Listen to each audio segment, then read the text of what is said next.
তারপরে দিল্লিতে একটি দেশাত্মবোধক গান গাওয়ার জন্য দিল্লি পুলিশ তাকে গ্রেপ্তার করে কংগ্রেসের সরকার। নিয়ে যাওয়া হয় বিচারালয়ে। বিচারপতি বলেন তার উকিলের পরামর্শে যে ক্ষমা চান, আপনার মুক্তি দেব। কিন্তু মাখনলাল সরকার বলেছিলেন আমি কোনো অপরাধ করিনি, সুতরাং আমি একটা গান গেয়েছি। বিচারপতি বলেন তাহলে আপনি গানটা গেয়ে শোনান। সেদিনের অপ্রাপ্তবয়স্ক মাখনলাল সরকার সেই গানটি গেয়ে শোনান এবং তারপর বিচারপতি নির্দেশ দেয় দিল্লি পুলিশকে যে একে ফার্স্ট ক্লাস কামরা করে এর বাড়ি পর্যন্ত পৌঁছে দাও এবং 100 টাকা দাও রাস্তায় যাতায়াতের জন্য। আজকে সেই মাখনলাল সরকার আমাদের মধ্যে আছেন, প্রধানমন্ত্রী তাকে সম্বোধন করবেন।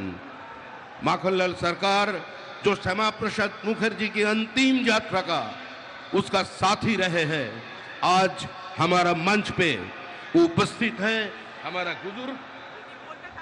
हमारा बुजुर्ग जो जीवन में किसी का सामने सर नहीं झुकाया और ऐसे हजारों कार्यकर्ता का बलिदान और प्रतीक्षा का कारण आज इस